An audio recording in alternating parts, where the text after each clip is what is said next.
اعوذ باللہ من الشیطان الرجیم بسم اللہ الرحمن الرحیم۔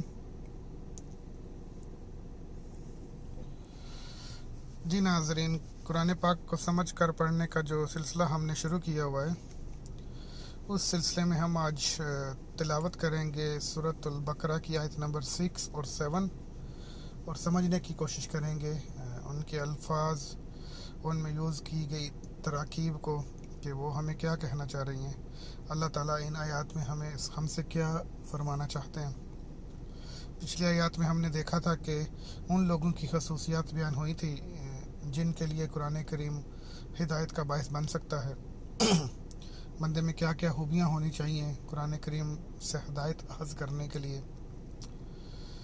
اب وہ خوبیاں جب ختم ہو رہی ہیں تو اب فرمایا گیا ہے کہ ان ساری باتوں کو اگر کوئی نہیں مانتا تو اس کی کیا سچویشن ہے، وہ کہاں کھڑا ہوئے گا۔ تو آیت نمبر 6 اسی سیکوینس کو لے کے آگے چل رہی ہے کہ ان الذین کفروا سواء علیہم اانذرتہم ام لم تنذرہم لا یؤمنون۔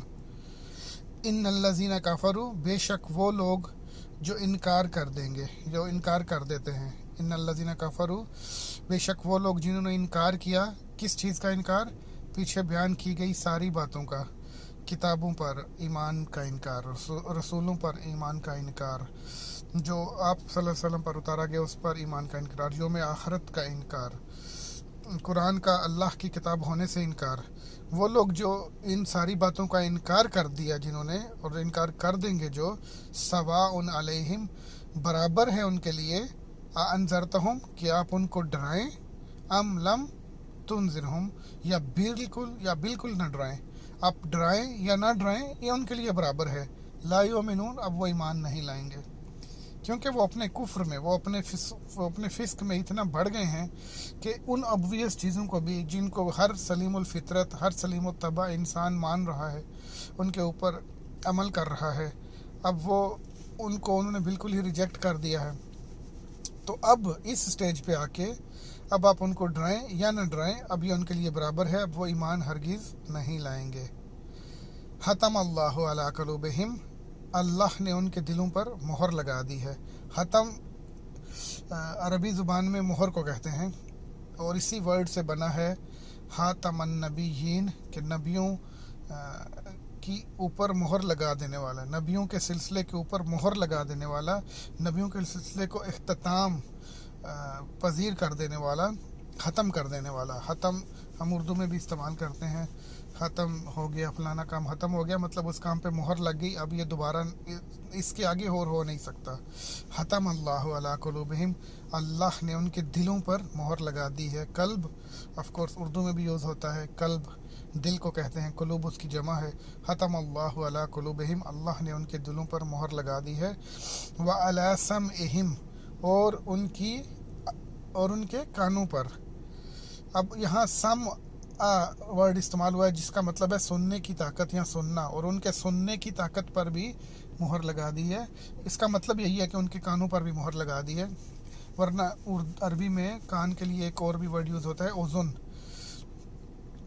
تو یہاں ان کی بصارت پر، ان کی سماعت پر، سننے کی جو طاقت ہے اس کے اوپر مہر لگانے کا مطلب ہے کہ ان کے کانوں پر مہر لگا دی گئی ہے۔